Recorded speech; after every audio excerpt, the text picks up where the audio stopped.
जैन योग के 32nd session के अंदर आप सभी का स्वागत है। जीतू भाई हमारे साथ जुड़ चुके हैं। जीतू भाई, आपका स्वागत है जैन योग के आज के 32nd सेशन के अंदर। प्रणाम नील भाई। आज जैन योग के इस सेशन में मैं सभी जिज्ञासु भाइयों एवं बहनों का स्वागत करता हूं। पिछले कई स्वाध्याय में हम लोग समाधि तंत्र, समाधि शतक और उपाध्याय यशोविजय जी द्वारा विरचित समाधि शतक इस ग्रंथ का स्वाध्याय कर रहे हैं। समाधि कैसे प्राप्त की जाए और उसके लिए साधक को क्या करना चाहिए, कौन सी योग्यता अर्जित करनी चाहिए, इस विषय में पूज्यपाद देवानंदी जी और महोपाध्याय यशोविजय जी महाराज ने हमें जो मार्गदर्शन दिया है वह हमें इस ग्रंथ में प्राप्त होता है। समाधि एक अत्यंत महत्वपूर्ण विषय है। पतंजलि ने योग के 8 अंगों का विधान किया है। यम, नियम, आसन, प्राणायाम, प्रत्याहार, धारणा, ध्यान और समाधि। यम से यात्रा की शुरुआत होती है, प्रारंभ होता है, और समाधि शिखर है। यम से प्रारंभ की हुई यात्रा समाधि में संपन्न होती है। समाधि प्राप्त करना साधक का परम लक्ष्य होता है। लेकिन समाधि कैसे प्राप्त की जाए, उसका ज्ञान न होने से जो अड़चने आती है और जो पाने के लिए प्रयास किया होता है वह प्राप्त नहीं हो पाता है। इसलिए इस ग्रंथ का स्वाध्याय हमारे लिए एक बहुत ही बड़ा मार्गदर्शक स्वाध्याय है।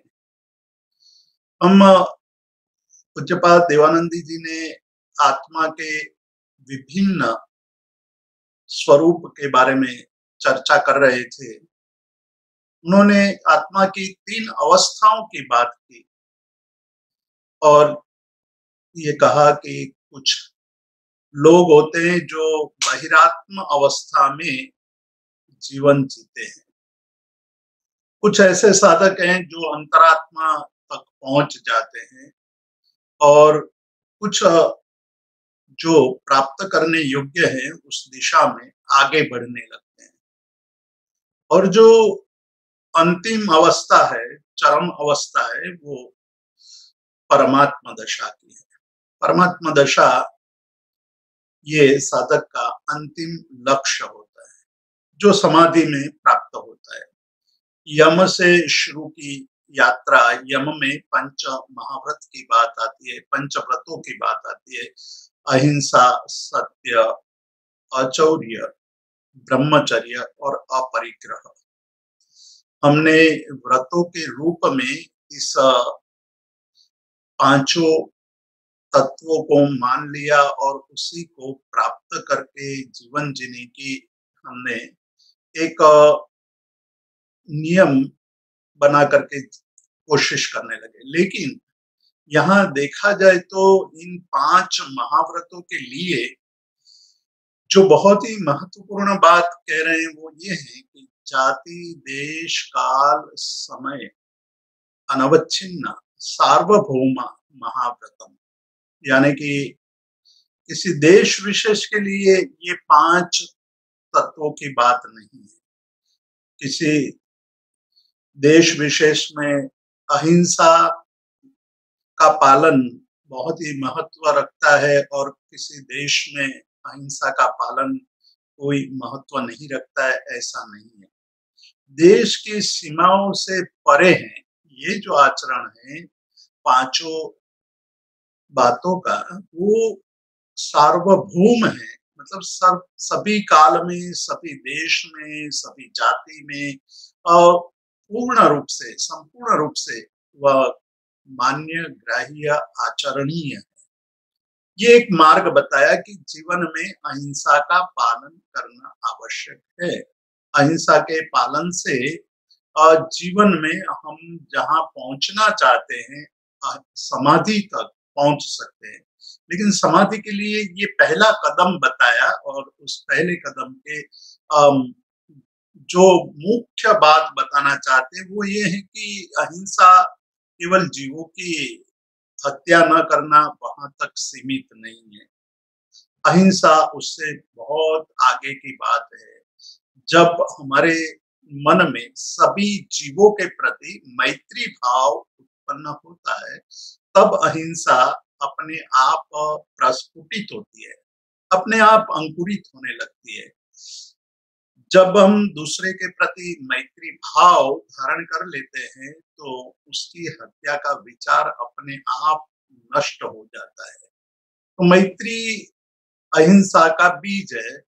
जितनी मैत्री प्रगाढ़ बनती जाएगी, उतनी ही अहिंसा अपने आप प्रस्फुटित होती जाएगी। अहिंसा का नाम ही यही है कि सभी जीवों के प्रति मैत्री भाव, मनुष्यों के प्रति ही नहीं, मनुष्य से परे जहां जीव है, सभी जीवों के प्रति मैत्री भाव अत्यंत आवश्यक है। ये बात हम आगे विस्तार से समझने वाले हैं। यहाँ मैं ये जो पूज्यपाद देवानंदी जी, जिन्होंने ये समाधि शतक ग्रंथ की रचना की, देव इंद्र भी जिनके चरणों की पूजा करते थे, ऐसे पूज्य पाद, पूज्य पूजनीय है पाद चरण जिनके, ऐसे देवानंदी जी ने आत्मा की 3 अवस्था की बात करते हुए ये कहा कि भाई सबसे पहली जो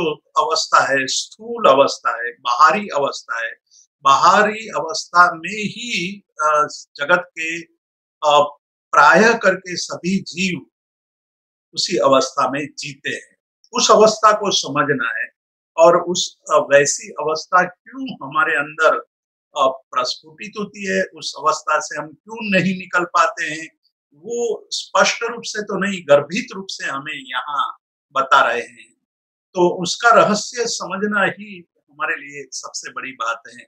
हम परमात्मा को पाना चाहते हैं। परमात्मा कौन है, क्या है, उसका स्वरूप क्या है, उसको कैसे पा सकते हैं, वो हम चाहते हैं कि कुछ मनुष्य जीवन में हम ज्ञान अर्जित कर लेते हैं। तो ज्ञान अर्जित करने के बाद हमारा लक्ष्य होता है कि हम परमात्मा तक पहुंच जाए। तो परमात्मा को पाने का जो एक भाव अंदर पैदा होता है, उसके लिए कैसी अवस्थाएं जीवन में होती है, उस अवस्थाओं से कैसे बाहर निकला जाता है, उसकी चर्चा यहाँ पूज्यपाद देवानंदी जी करते हैं। वो कहते हैं कि देह की बात सबसे पहले करते हैं। हमने पहले भी शुरुआत में भी देखा था, और उसमें पूज्यपाद देवानंदी जी ने बहुत स्पष्ट बता दिया था कि यह ग्रंथ है वो भेद बुद्धि, भेद ज्ञान कराने वाला ग्रंथ है। भेद ज्ञान यानी देह और आत्म तत्व को भिन्न करके देखने की दृष्टि, देखने का जो एक सामर्थ्य पैदा कराता है, वो इस ग्रंथ का मुख्य लक्ष्य है कि हमारा जो आज तक का अभ्यास है, वो देह और आत्म तत्व को एक मेक करके जीने का, अनुभव करने का यही अभ्यास रहा है। मतलब कि देह में ही आत्मबुद्धि, शरीर में आत्मबुद्धि करके हम जी रहे हैं। मतलब शरीर ही आत्मा है, आत्मा ही शरीर है। शरीर से भिन्न हमारा कोई अस्तित्व है या नहीं है, वो हम नहीं जानते हैं। हमें ये पता भी नहीं है कि देह से भिन्न कोई एक ऐसा तत्व है जो जिनके रहते हुए ही देह कार्य करता है या देह कार्य करती है। यदि वो तत्व नहीं है तो देह कार्य नहीं कर पाता है। तो यहाँ कहते हैं कि उस देह के साथ हमारा जो इतना अधिक एक एकत्व एकत्व भाव, तादात्म्य भाव, वही हमारे सभी समस्या की जड़ है। यानी कि स्वदेहे अथवा देहे स्वबुद्धि ही आत्मा।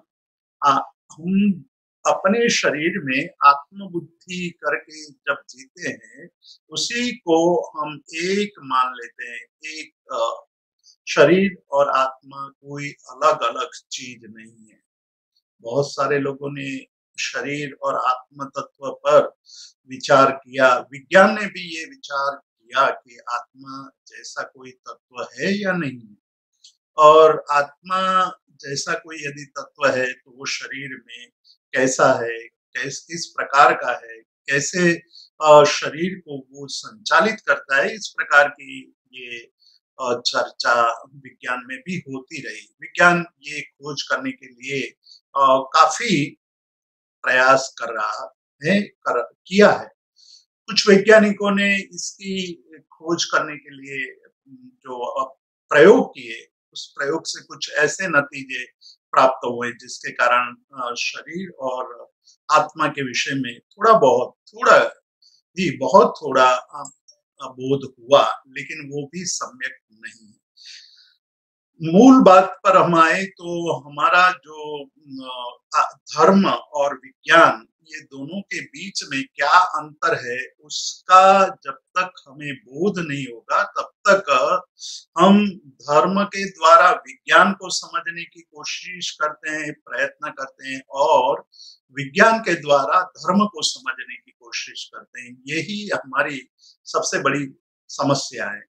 धर्म एक चेतन तत्व को पाने का अभ्यास, पाने की एक मुहिम है, जबकि विज्ञान पदार्थ के स्वरूप को खोजने की, पदार्थ के स्वरूप को समझने की कोशिश करता है। तो विज्ञान जब पदार्थ की खोज करने पर लगा है, तो पदार्थ का मतलब है कि कोई अन्य पदार्थ, कोई जैसा पृथ्वी, पानी, जल या अग्नि, आकाश, वायु आदि तत्व के स्वरूप को पहचानने की खोज करने की कोशिश विज्ञान की है। और जब विज्ञान बाह्य पदार्थ को ही खोज करने में लगा है, तो उसके लिए सबसे बड़ा प्रश्न ये आता है कि क्या देह की तरह ही कोई एक पदार्थ है जो आत्मा, जिसको धर्म आत्मा कहता है, धर्म उसको आत्मा कहकर पुकारता है, क्या वही देह की तरह ही कोई पदार्थ है? वो समस्या विज्ञान के सामने आकर के खड़ी होती है।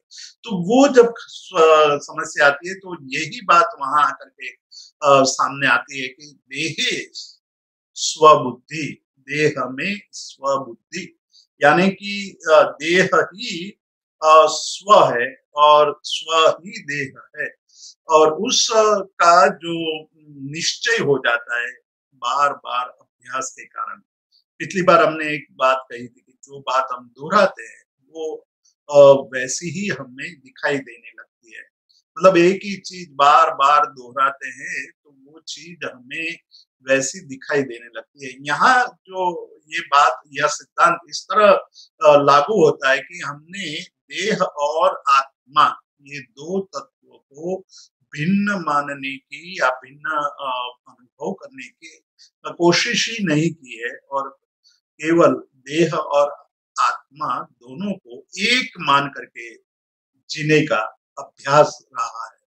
और वो अभ्यास इतना घनिष्ठ हुआ कि जब देह को कुछ होता है तो हम मानने लगते हैं कि मुझे कुछ हुआ है, मैं दुखी हूँ, मैं सुखी हूँ, आदि आदि बातें हमारे जीवन में अनुभव पर आने लगती है। और उसमें एक और तत्व भी काम करता है, वो है मन। मन एक ऐसा तत्व है कि वो मनुष्य को अपने जो अनुभव है, उस अनुभवों को पदार्थ में आरोपित करने की कोशिश करता है।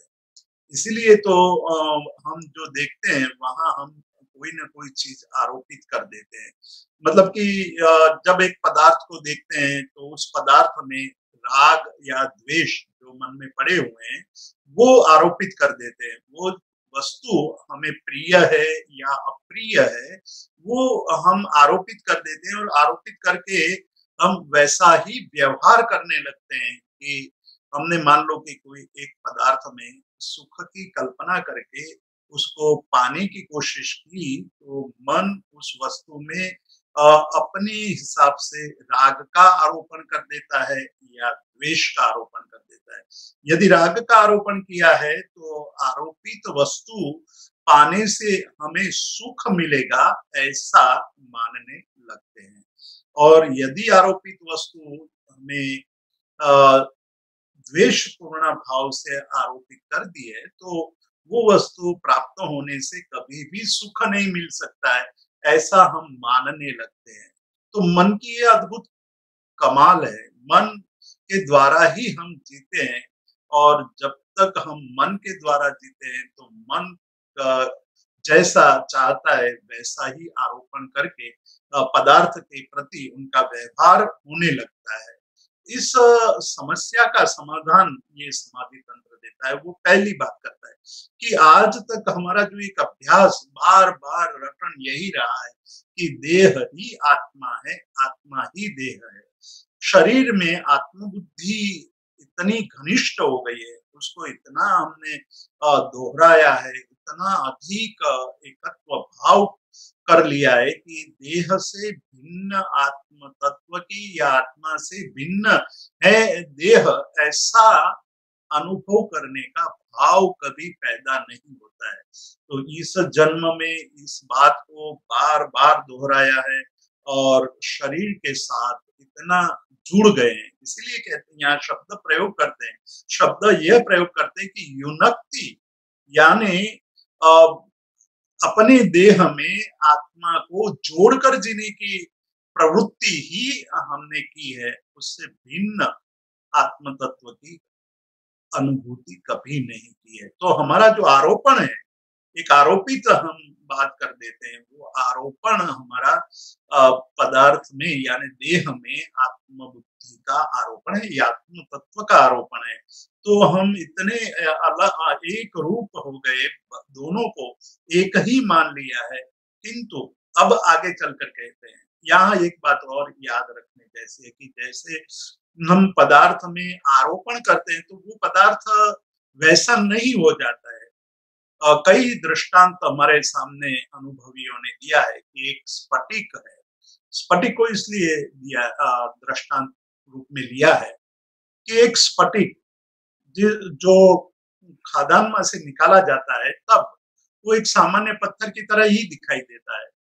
एक सामान्य पत्थर और स्फटिक के पत्थर में कोई अंतर नहीं है, वो वही वैसा ही दिखाई देता है।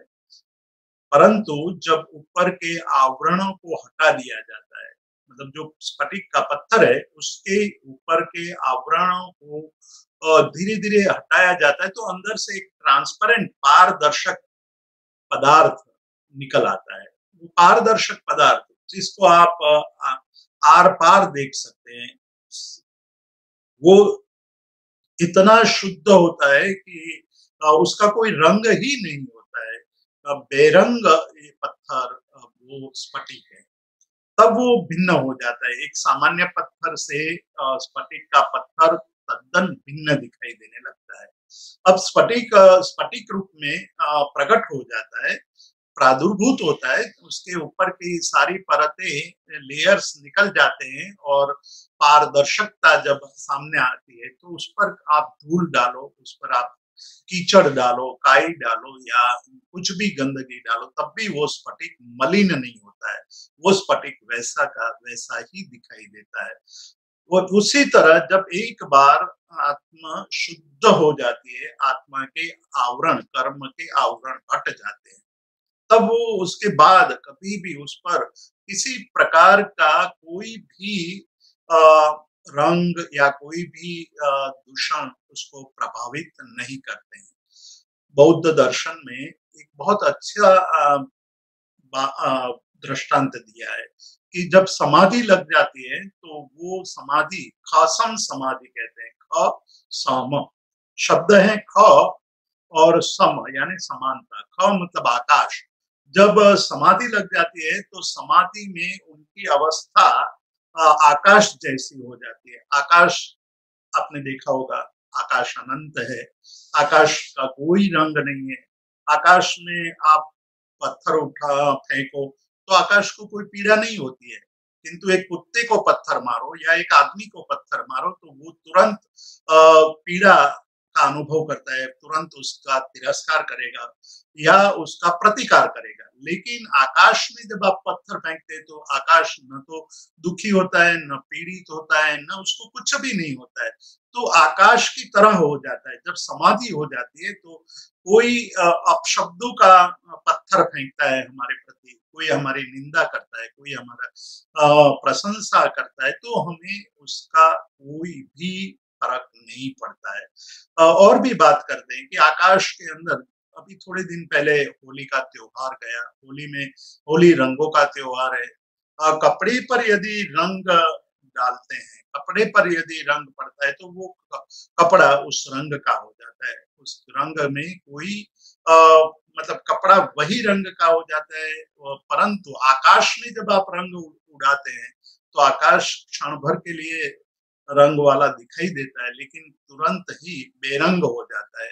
आकाश कभी रंगों से रंगता नहीं है। उसी तरह आकाश में कीचड़ फेंका जाए तो कीचड़ से आकाश कभी मलिन नहीं होता है। तो ये खसम समाधि बहुत एक उत्तम कोटि की अवस्था है। जब समाधि में लीन हो जाते हैं तब स्व आत्मनि आत्मधि, अपने आत्मा में ही आत्मत्व की बुद्धि पैदा होती है। यहाँ जो कहा है श्लोक में कि स्व आत्मनि एव आत्मधि, अब जब समाधि लगने लगती है, समाधि की स्थिति में आगे बढ़ने लगते हैं, तब स्व आत्मनि, अपनी आत्मा में, वो अपने आप में आत्मधि पैदा होती है, आत्मबुद्धि। अभी तक जो बुद्धि थी वो देह में आत्मबुद्धि थी, देह हूं मैं, देह हूं, उस प्रकार की बुद्धि वो बहिरात्म अवस्था की बुद्धि है। जब तक देह में आत्मबुद्धि है तब तक वो देह को अपना स्वरूप मान करके जीता है। लेकिन जब साधना की यात्रा में आगे बढ़ने लगता है, साधना करने लगता है, तो स्व आत्मनि एव, अपने आत्मा में अपने आत्मा को ही आत्मा मानता है, उससे बुद्धि उसकी बनती है।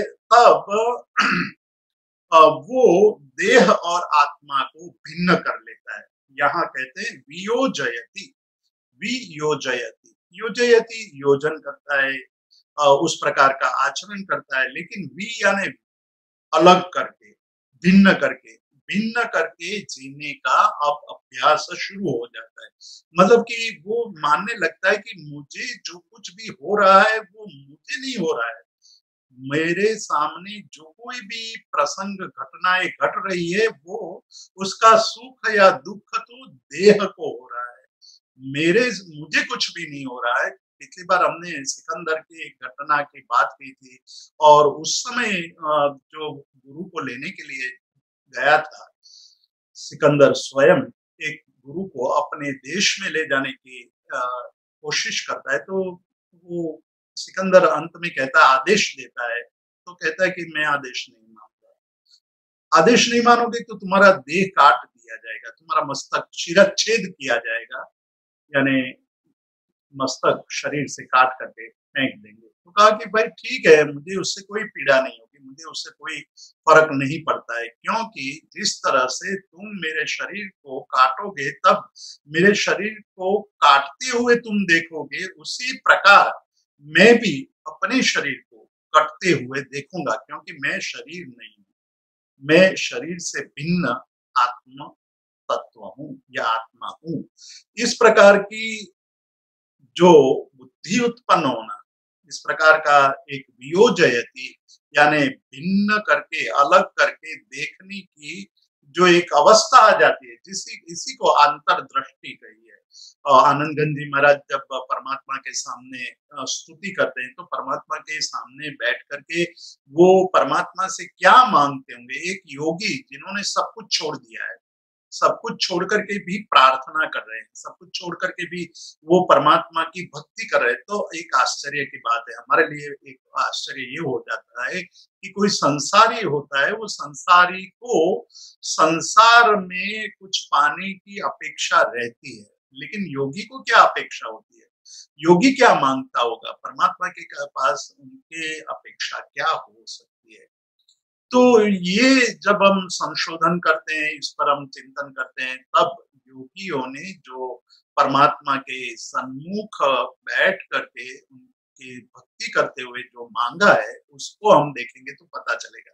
वो ये कहते हैं कि इतने काल तक मैं परिभ्रमण करता रहा, संसार में दुखों को झेलता रहा, दुख से मुक्त होने की पूर्ण भावना थी, किंतु मैं उस भावना को परिपूर्ण नहीं कर पाया। अनेक अनेक भावों तक मैं यही कामना करता रहा। ये हमारी सुख प्राप्त करने की भावना या सुख प्राप्त करने का प्रयत्न इस भाव का नहीं है, इससे भी पूर्व कई भवों का। ये तो शास्त्रकार तो यहाँ तक कहते हैं कि अनादिकाल से जीव की प्रवृत्ति सुख पाने की रही है, लेकिन सुख पा नहीं सका है।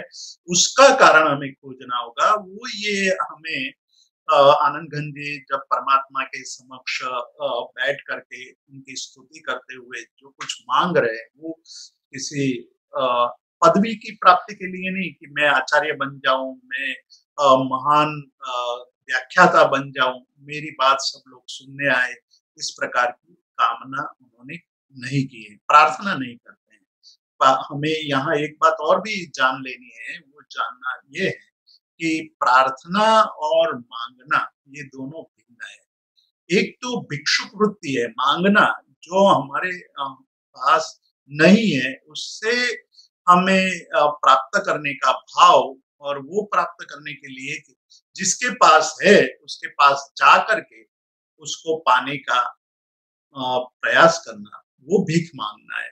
लेकिन हमारे अंदर अत्यंत प्रेम पूर्ण प्रीति होकर के उनके साथ उनके जैसे बनने की भावना, उसमें समर्पित हो जाने की भावना, वो प्रार्थना है। तो ये प्रार्थना करते हुए आनंद घन जी एक ही बात करते हैं कि मैं आप जैसा बनूं, मुझे भी परमात्मा का अनुभव हो जाए, मैं भी परमात्मा बनूं, मैं आप जैसा बनना चाहता हूं। और वो आप जैसे बनने के लिए बहिरात्म तत्व से, बहिरात्मा अवस्था से हमें मुक्त होना है, बाहर निकल जाना है, और बाहर निकल करके अंतरात्मा तक पहुंचना है। तो अंतरात्मा का अर्थ ही यही है कि आत्मा में आत्म बुद्धि, आत्मा मतलब मैं क्या हूं। हमने बहुत दिनों से ये बात बार बार दोहराई है कि मनुष्य जन्म का सबसे शाश्वत कोई प्रश्न हो, या मनुष्य जन्म की सबसे बड़ी महत्वपूर्ण खोज हो, तो वह यही है कि मैं कौन हूं, उसका वो प्रश्न मन में उठे और उसकी खोज करने का प्रयास हो। वही सबसे बड़ी उपलब्धि है मनुष्य जन्म की, कि मैं कौन हूं। तो वहां ये कह रहे हैं आनंद घन जी कि मुझे ये अब मन में भाव पैदा होने लगा कि मैं कौन हूँ, मैं क्या हूँ, मैं कैसा हूँ, उसको खोजने की आपके पास मांग कर रहा हूँ। और वो यदि मुझे मिल जाता है तो मेरे लिए सब कुछ यही है। मैं यही अपने आप को, अपने अंदर जो पड़ा है उसको पा लूंगा। तो स्फटिक रत्न, जब स्फटिक का पत्थर है वो यदि निर्मल हो जाता है, तो उसके बाद उसके पीछे जो भी रंग रखा जाता है वो रंग का वो दिखाई देता है, लेकिन है नहीं। तो वो आरोपण है। आरोपण मतलब वो लाल रंग का स्फटिक रत्न दिखाई देता है तो वो लाल नहीं है। मतलब लाल रंग के फूल को रख दिया जाए स्फटिक के पीछे, तो उसके कारण वो स्फटिक मणि नहीं बन जाता है, वो रूबी नहीं बन जाता है। जो स्फटिक है वो स्फटिक ही रहेगा, लेकिन लाल रंग के आरोपण से वो लाल दिखाई देता है। उसी प्रकार से हमने देह में आत्म बुद्धि का, आत्म तत्व का आरोपण कर दिया है। तो देह आत्म जैसा दिखाई देता है, लेकिन आत्मा देह नहीं बन जाती है या देह आत्मा नहीं बन जाती है। आरोपित वस्तु वैसी बन नहीं जाती है। ये सबसे पहली बात यहाँ पूज्यपाद देवानंदी जी कर रहे हैं। और वो आरोपण करने की बुद्धि जो हमारे अंदर उत्पन्न हो जाती है, वही हमारे जो समस्या है उस समस्या का मूल कारण है कि हम अंतरात्मा में आत्मबुद्धि प्राप्त नहीं कर पाते हैं। उसका कारण है एक महत्वपूर्ण हमारा दोष या एक महत्वपूर्ण कारण है वो ममत्व बुद्धि है। हम ममत्व बुद्धि से घिरे हुए हैं और वो ममत्व मेरा को मैं मान लेना, ये सबसे बड़ा प्रॉब्लम है। पूज्यपाद देवानंदी जी यहाँ ये इस बात को स्पष्ट कर रहे हैं और वही शास्त्रीय भाषा में देहाध्यास कहा है। अध्यास मतलब भ्रम। भ्रम के कारण ही हम ये प्रवृत्ति करते हैं। भ्रम जो जैसा नहीं है वो वैसा देखने का प्रयास या वैसे देखने की बुद्धि वो भ्रम पैदा करती है। भ्रम का अर्थ है कि जो जैसा नहीं है वैसा देखना। हमने दृष्टांतों के द्वारा जाना है कि एक मृग जब रण में फंस जाता है, गर्मी के दिन होते हैं, दोपहर का समय है, भीषण गर्मी है और उस समय यो मृग को, हिरण को प्यास लगती है। जो प्यास लगती है तो पानी को खोजता है। दूर दूर उनको पानी दिखाई देता है। वो दूर दूर पानी को देख करके पानी पाने के लिए दौड़ता है। अब हम भी जानते हैं कि वहां रण में पानी की संभावना नहीं है, लेकिन सूर्य की किरणों के कारण एक भ्रम पैदा होता है। दूर दूर पानी दिखाई देता है और पानी को पाने के लिए वो दौड़ता है। ये दौड़ उनकी आजीवन यानी जीवन भर चलती रहती है। एक तरफ रण है, दूसरी तरफ गर्मी के दिन है और तीसरी तरफ प्यास है। हमारी प्यास है सुख पाने की।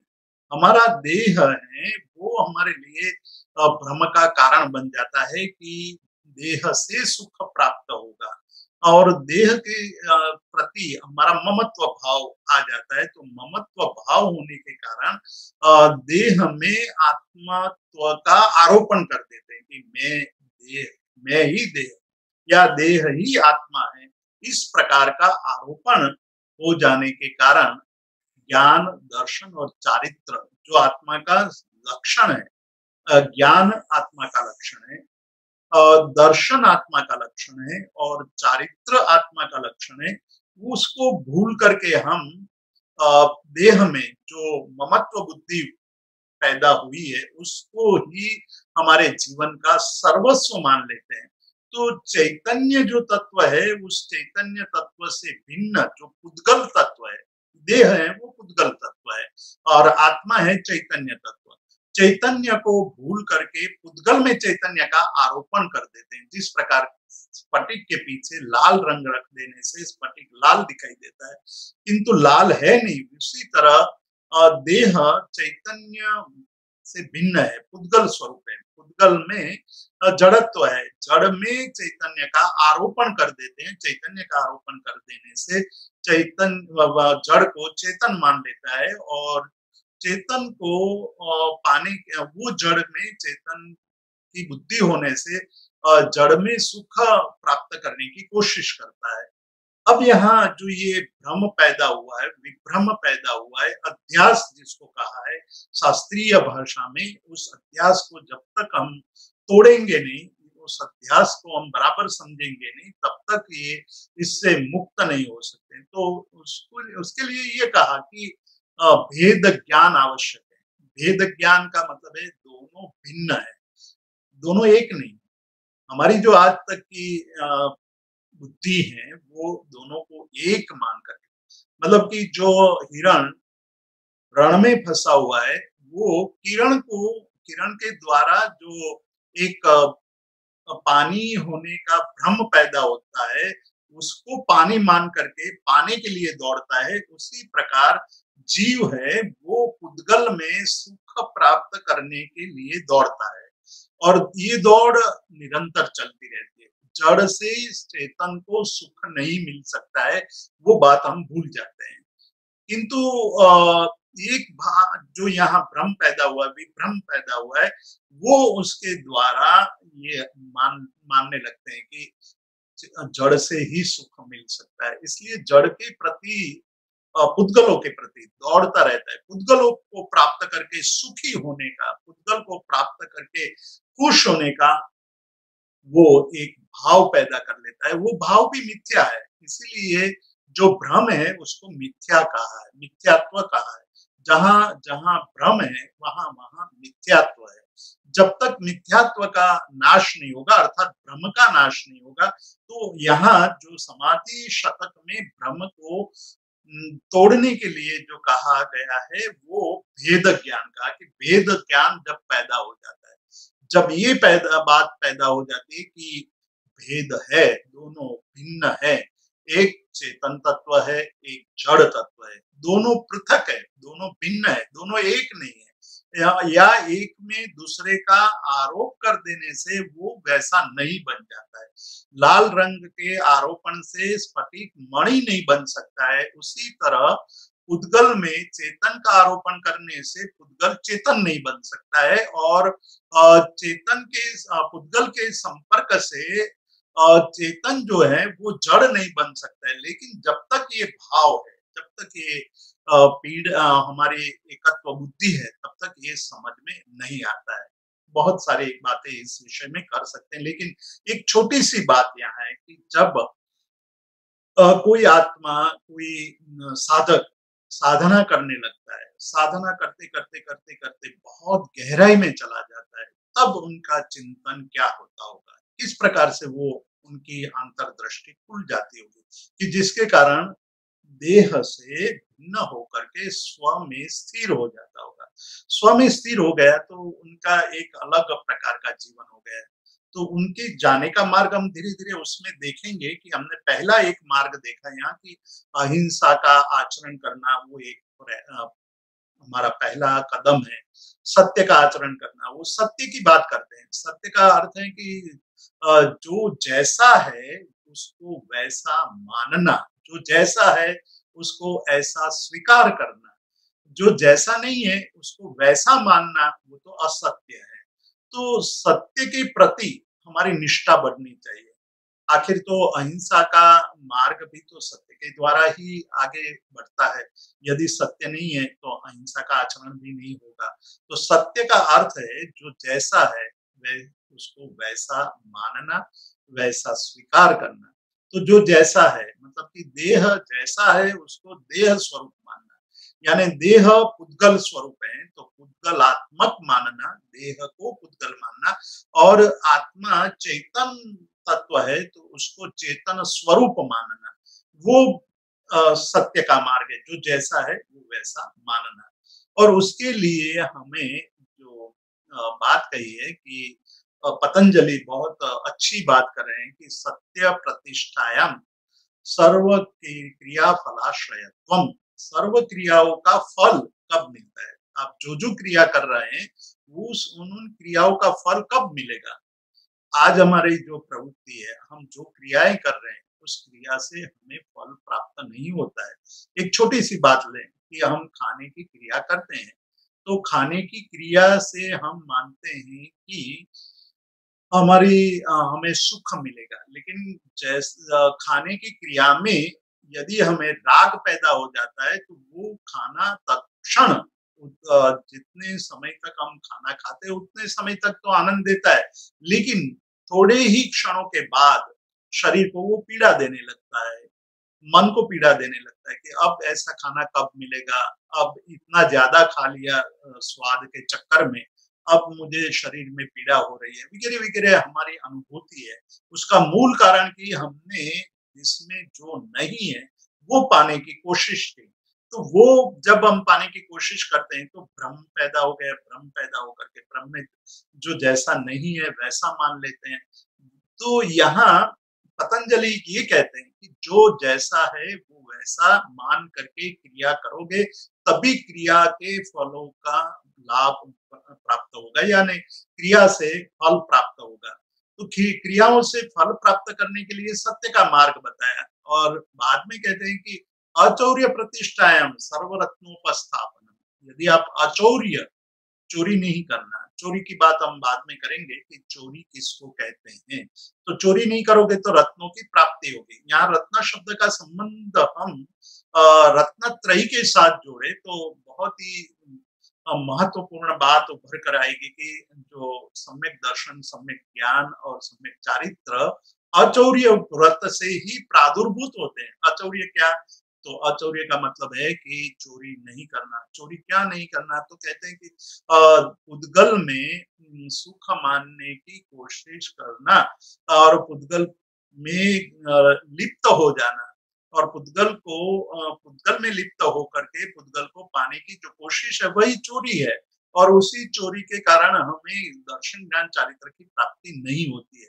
तो जो अचौर्य व्रत से सर्वरत्नोपस्थापनम, सर्वरत्न की प्राप्ति हो सकती है।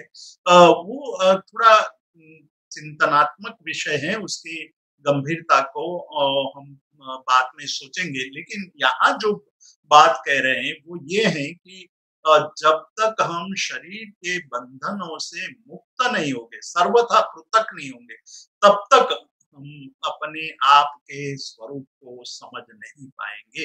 और वो समझने के लिए हमें बहिरात्म अवस्था से बाहर निकलना होगा। ये एक अवस्था है, एक ऐसा स्वरूप है जिसमें हम इतने रम गए हैं, इतने जुड़ गए हैं कि हम कभी भी अपने आप को अपने स्वरूप में अनुभव कर नहीं पाए हैं।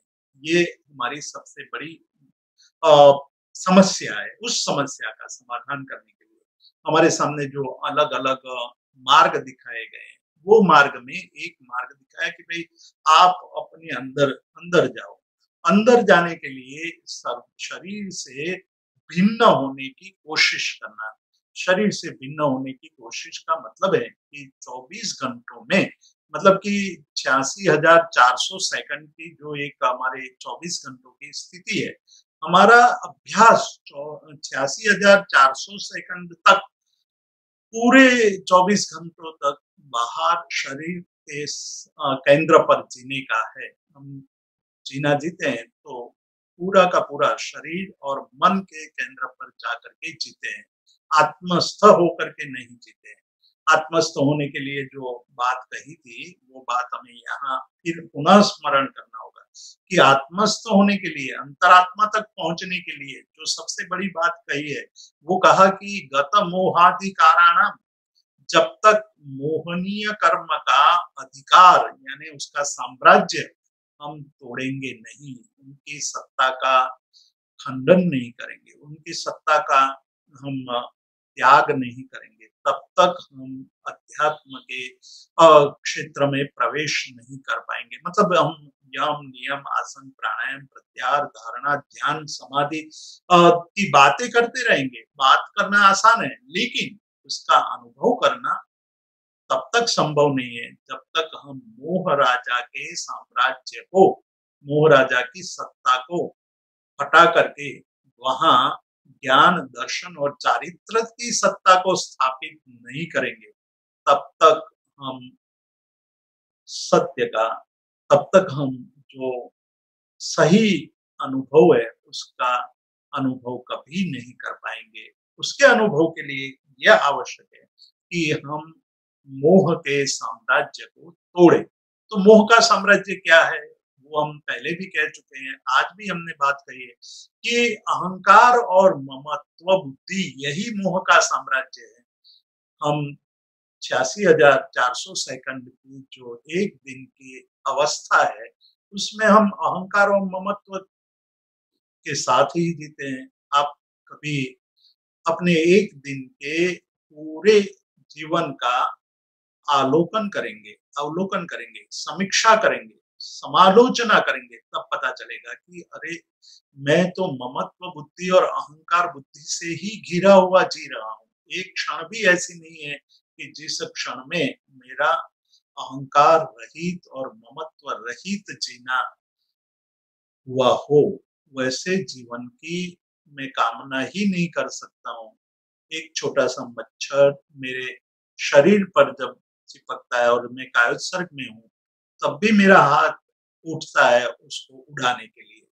तो ये हुआ कि ये ममत्व बुद्धि उस समय भी जागृत है। जिस समय हम कायोत्सर्ग की प्रतिज्ञा लेकर बैठे हैं कि ताव कायम ठाणेनम मोणेनम जायेनम अप्पाणम भू सिरामी जा, मतलब तब तक मैं अपनी काया का त्याग कर रहा हूँ, कायोत्सर्ग कर रहा हूँ, काया का उत्सर्ग कर रहा हूँ। ऐसी प्रतिज्ञा लेकर बैठे हैं, वहां भी हम प्रतिज्ञा का पालन नहीं कर पा रहे हैं। तो हम हमारे अंदर ये एक छोटा सा दृष्टांत यही दिखाता है कि हमारे अंदर शरीर के प्रति जो आसक्ति है, ममत्व बुद्धि है, यह मेरा शरीर है, वैसा जो भाव है, वो जीवन के साथ इतना घुल मिल गया है कि पुद्गल के पिंड को आत्मा समझकर जी रहे हैं। जब पुद्गल के पिंड को आत्मा समझ करके जी रहे हैं, तो पुद्गल तो जड़ है, जड़ में आत्मत्व का आरोपण किया है, आत्म जड़ में कभी ज्ञान दर्शन चारित्र संभव नहीं है। और वहां से हम पाना चाहते हैं कि मुझे सब कुछ वो मिल जाए जो तीर्थंकर परमात्मा को मिला है, वो मिल जाए कि जो गौतम स्वामी को मिला था, वो लब्धि मिल जाए, वो प्रभाव हमें मिल जाए। तो वो संभव नहीं है। वो संभव तब हो सकता है जब हम भेद ज्ञान करें। भेद का मतलब है देह और आत्मा की भिन्नता का अनुभव, एहसास, ये अनुभव पैदा हो जाए। तो उसके लिए हमें मन के अनुभव से परे जाना होगा। हमारा मन से जीने की कोशिश कर रहे हैं हम। मन जैसा है, मन के अंदर जैसे संस्कार पड़े हैं, वैसा ही हम आरोप कर देते हैं। आरोप करते हैं तो हम उस पदार्थ को वैसा ही मानने लगते हैं, प्रिय अप्रिय मानने लगते हैं। व्यक्ति में हम प्रिय अप्रिय का आरोपण कर देते हैं।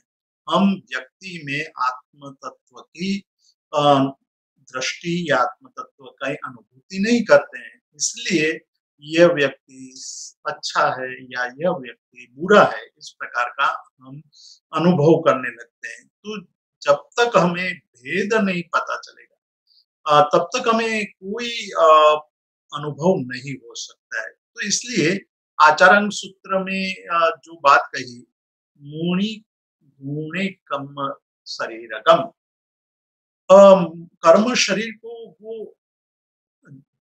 दूर करने लगता है, वो हटाता जाता है और चैतन्य शरीर को वो अनुभव करने लगता है। तो यहाँ वो बात जब ये पता चलने लगता है कि कर्म भी पौद्गलिक है और उसको भी छोड़ना है, उसका भी त्याग करना है, यह बात जब उसके समझ में आने लगती है, तो वो शरीर के स्तर से उठ करके आत्मा के स्तर पर पहुंचने की कोशिश कर सकता है।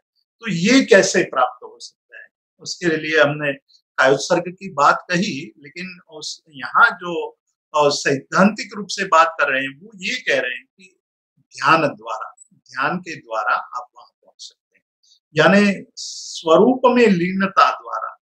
ध्यान का मतलब है स्वरूप में लीनता, स्वरूप में लीनता, स्व में लीनता, अपने में लीनता। जो अभी हमने बार बार दोहराया कि एक व्यक्ति 86,400 सेकंड तक निरंतर स्वरूप में नहीं, पर रूप में ही लीन है। तो उस पर रूप में लीन रहने की जो उनकी तीव्रतम अभ्यास है, उस अभ्यास को काटना है। तो उसके लिए ध्यान आवश्यक है। ध्यान के द्वारा स्वरूप में लीनता आती है। स्वरूप में जब लीनता आती है, तो उनको पता चलने लगता है कि ये शरीर के बंधन से मुक्त ऐसा मैं एक जीव हूँ और हमेशा मुक्त होने की मैं कोशिश करूंगा। मैं अपने आप को हमेशा इससे पर हो जाने की कोशिश करना चाहता हूँ। तो ये जब तक पता नहीं चलता है, तब तक हमें कुछ भी लाभ नहीं हो सकता है। तो मन से परे होने की बात करें, कबीर ने एक बहुत अच्छी बात कही कि भाई जब मैं मेरे को खोजने चला था, तब मैं अब मेरे को नहीं पा सकता। लेकिन मैं जब मैं को भूल गया, मैं अपने को भूल गया, तो मैं मेरे को पा सका। मतलब अपने को भूलना, यानी अपने को भूलना यानी देह से भिन्न आत्म तत्व की समझ पैदा होना।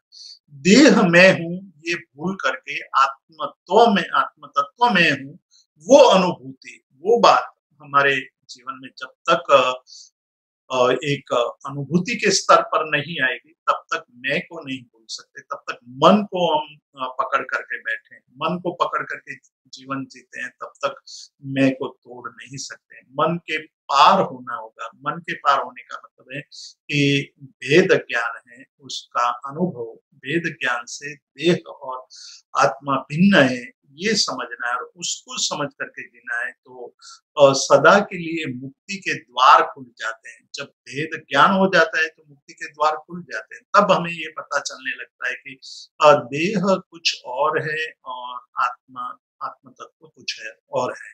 तो ताव कायम ठाणेनम मोनेनम झानेनम अप्पानम वो सिरामी, वो एक मार्ग है, वो एक द्वार है, वहां से प्रवेश हो सकता है। एक भेद बुद्धि का बोध हो सकता है और भेद बुद्धि का बोध होते ही हमारी जो एकत्व बुद्धि है, देह के साथ आत्मा के होने की जो एकत्व बुद्धि है, वो बुद्धि का नाश होता है, उसको छोड़ सकते हैं हम। इसीलिए कहते हैं कि देहेषु आत्मधिया जाता पुत्र भार्यादि कल्पना, संपत्ति आत्मनः स्थाभिर मन्यते हा हतम जगत।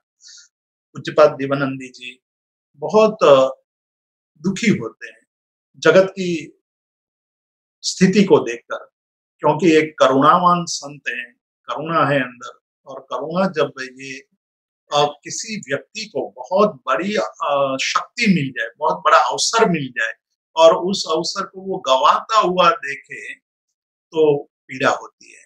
उनको ये लगता है कि ये कितना मूर्ख है, जो एक बहुत बड़ा अवसर मिला है, उस अवसर को वो सिद्ध नहीं कर पा रहा है, उसको गंवा रहा है। उसके पास बहुत बड़ी संपत्ति होते हुए जब भीख मांग रहा हूँ, भिक्षा मांग रहा हूँ, तब ये जो ज्ञानी है, जो अनुभवी है, उनको पीड़ा होती है, उसको करुणा मन में पैदा होती है कि इसके पास सब कुछ होते हुए मांग रहा है। एक भिखारी भीख मांग रहा था और एक दो घटना की बात करके आज के स्वाध्याय को विराम दूंगा कि यहाँ जो आत्म जगत शब्द का प्रयोग किया है पूज्यपाद देवानंदी जी ने, कि ये पूरा जगत हत हो रहा है, मतलब दुखी हो रहा है, पीड़ा प्राप्त कर रहा है, उसको देख करके मुझे बहुत पीड़ा हो रही है, करुणा बुद्धि से ये बात कर रहे हैं। तो एक आचार्य हरिभद्र सूरी के जीवन की घटना है। जब आचार्य हरिभद्र सूरी ने दीक्षा नहीं ली थी, तब उनके एक मित्र थे, बहुत ही धनवान मित्र थे। उनके पास संपत्ति की कोई कमी नहीं थी, बड़ी हवेली थी, बहुत बड़ा उनका व्यापार था, अपार संपत्ति थी। और उसके बाद आचार्य मतलब हरिभद्र पुरोहित ने दीक्षा ले ली और आचार्य हरिभद्र सूरी बन गए। आचार्य हरिभद्र सूरी बन गए तो एक दिन उनके पास वो उनके मित्र जो धनवान थे, उनका पुत्र आकर के उनको नमस्कार करता है और कहता है कि भाई हमारे पर कृपा करो कुछ। हमने ऐसा सुना है कि जैन साधुओं के पास बहुत बड़ी लब्धियां होती है और उसके कारण कई लोगों को लाभ होता है, तो आप हमारे पर कृपा करो। तो आचार्य हरिभद्र सूरी तो भाप गए कि ये वही लड़का है जो मेरे मित्र का लड़का है और आज वो भिक्षुक बन करके मेरे सामने आया है। तो उनको बहुत आश्चर्य हुआ कि कैसे ऐसी स्थिति निर्मित हो गई। उन्होंने कहा कि ठीक है, मैं तुम्हारे घर आऊंगा कल गोचरी के लिए और भिक्षा के लिए आऊंगा, मैं तब आपको कुछ उपाय बताऊंगा। दूसरे दिन आचार्य हरिभद्र सूरी उनके घर पर गए और उनके पास कुछ भी नहीं था। सारे डिब्बे खोल खोल करके देखने लगा कि अंदर से कुछ निकले और मैं आचार्य हरिभद्र सूरी को कुछ भिक्षा में दूं। बाद में केवल एक डिब्बे में कुछ मुरमरे थे, वो निकाले और उनको दिए। तब आचार्य हरिभद्र सूरी हंसने लगे। आश्चर्य हुआ उनको। तो वो लड़के ने पूछा कि क्यों हंस रहे हैं? क्योंकि तुम्हारे पास इतना सारा धन है, फिर भी आप भिक्षुक की तरह प्रवृत्ति कर रहे हो। उन्होंने एक स्तंभ की तरफ इशारा करके ये बात कही थी।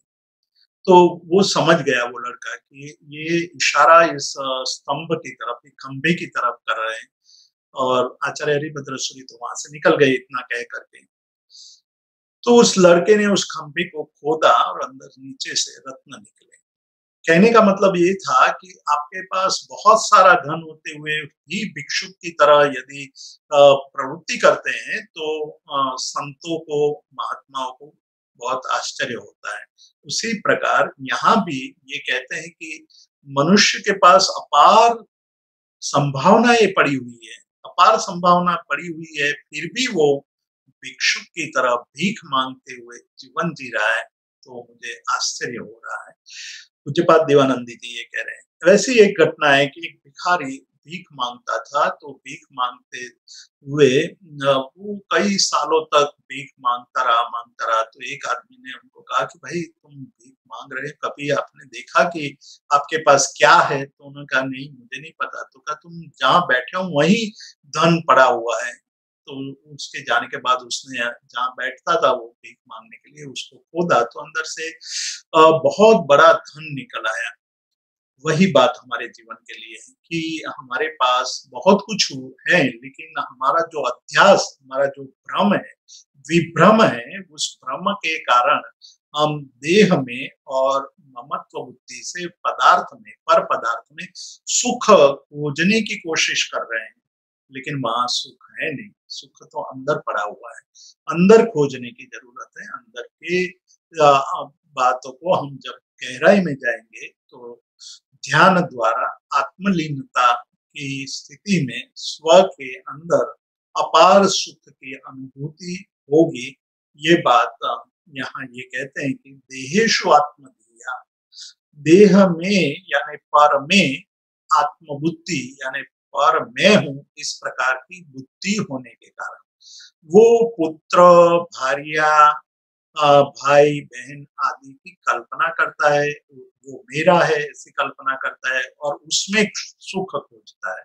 लेकिन स्वार्थ के कारण जब तक स्वार्थ की पूर्ति होती है तब तक वो सारे प्रिय प्रिय लगते हैं, लेकिन जैसे ही स्वार्थ खंडित होने लगते हैं तो प्रिय भी अप्रिय होने लगते हैं। या केवल पुत्र, भार्या आदि अप्रिय लगने लगते हैं ऐसा नहीं, माता पिता भी अप्रिय लगने लगते हैं। माता पिता के प्रति भी हमारा भाव बदल जाता है। जब तक हमारा स्वार्थ पूर्ण होता रहता है तब तक हमें वो अपने लगते हैं। जैसे ही हमारे स्वार्थ की पूर्ति खंडित होने लगती है, वही लोग हमारे लिए अप्रिय बन जाते हैं। इसलिए कहते हैं कि ये मूल कारण तो देह में आत्मधि है, उसी प्रकार पर पदार्थ में भी आत्मधि होती है। पर पुरुषों में, पर व्यक्ति में आत्मधि हो जाती है। इसलिए जब तक स्वार्थ की पूर्ति होती है तब तक पुत्र प्रिय होता है, तब तक भार्या यानी पत्नी प्रिय होती है, तब तक हमें माता पिता अच्छे लगते हैं, तब तक हमें संपत्ति से सुख मिलता है ऐसा मानने लगते हैं। लेकिन जब कोई रोग उत्पन्न हो जाए और डॉक्टर ये कह दे कि भाई इस रोग की दवाई आज तक खोजी नहीं गई है, तो उसको ये लगने लगता है, असार लगने लगता है कि इतनी संपत्ति होते हुए भी मैं अपने रोग को मिटा नहीं सकता हूँ, तो इसका क्या मतलब है? तब उसमें असारता का बोध होने लगता है। तो यहाँ कहते हैं कि इसके मूल जड़ कोई है, मूल कारण कोई है, तो पर में अपनत्व की बुद्धि ही ये दुख का कारण है। पर में अपनत्व बुद्धि की जब तक समस्या हल नहीं होती है तब तक ये पूरा जगत खत्म यानी पीड़ित है, दुखी है।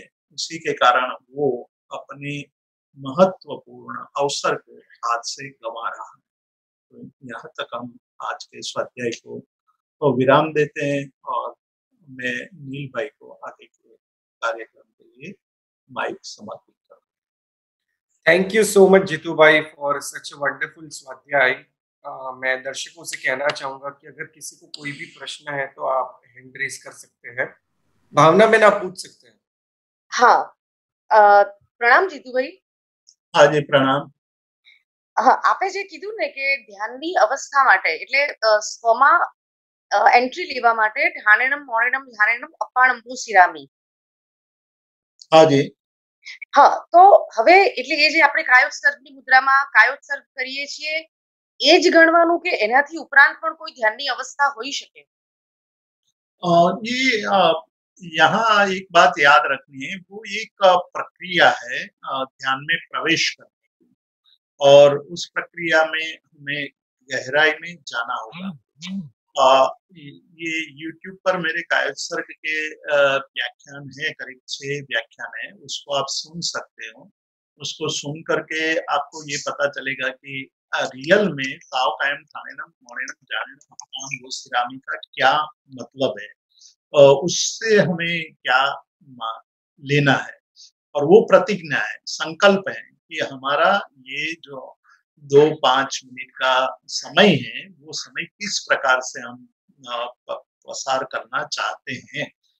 वो संकल्प जब तक आप समझ नहीं पाओगे, तब तक कायोत्सर्ग का सही अर्थ समझ में नहीं आ पाएगा।